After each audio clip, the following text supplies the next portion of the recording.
New boiler installations from British Gas. Sponsors of Property on 4. Remember your favourite den as a child? Under the stairs, in the attic, up the tree, under that clothes horse? Warm, adventurous.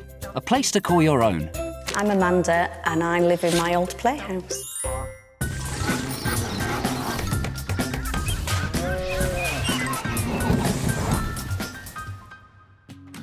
Amanda was brought up on a farm, plenty of places to play, but the place she loved best was the old barn. The special thing about the barn is that I've always known it, always been here. I used to play in here as a child. My mum and dad used to have cows and sheep and chickens and we used to feed them. Directly here, there was a stable with my horse in it. Every night before he went to bed, I'd make him a milky coffee with sugar in and he'd drink it out of a plant pot. Further down, there was another stable kind of here with his mother in, because we bought her in full, so we saw my horse being born. It's just special. But all children eventually grow up, and in time, Amanda met Stephen, and the playhouse was forgotten. Many years passed, and the barn fell into disrepair. So Amanda's parents decided to sell, but there could only ever be one buyer. When Amanda's parents put their derelict barn up for sale, we just jumped at the opportunity. When we originally purchased the barn, it was obviously derelict. I'd still got my horse's stables just where the kitchen is. There were 2 stables there and they were still hay in it. It was just a mess. Turning something derelict into a home is always something that I've personally been very interested in. Design's very important to me, so it was a fantastic opportunity, but to do it properly cost money. Whilst we had an inclination that it could make an interesting home, we couldn't see it. I mean, it was just impossible, and we just couldn't get our heads around living here at all. It was very, very, very difficult to visualise.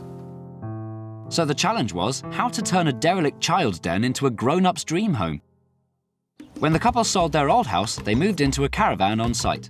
It was me, Stephen, Jacob, Jensen, and the dog. Oh, and 2 cats. They only managed to stick it for 3 weeks. We woke up one morning and there was condensation on the inside of the windows and everything, so no, it's not for me. So they all moved in with Amanda's parents.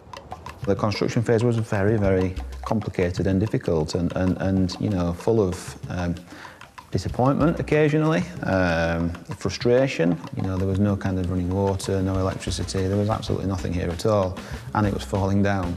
At the time, it was not quite the kind of the exciting experience, rewarding experience that I expected it was going to be. It was really difficult.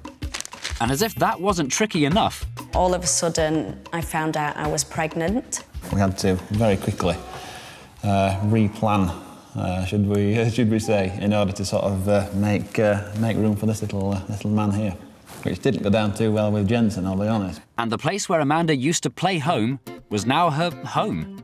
We sort of designed it specifically with the architect, with the family in mind. I think my favourite room in the house, I've probably got 2. One's certainly the kind of the pool room down the other end.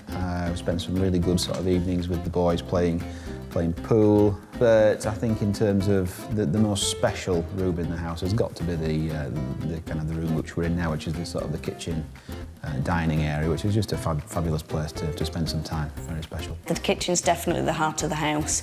Yeah, we get friends up and things, and Stephen will go with his friends and they'll all go play pool, and the girls always end up in the kitchen just chatting. And yeah, my mum will come up and my sisters come up, and we always just sit round and chat and have a coffee, and it's lovely. Wow, this is my house. I've grown up in this barn, and it's just fantastic. And now my children can grow up in it and go out on the bikes and play just like I did.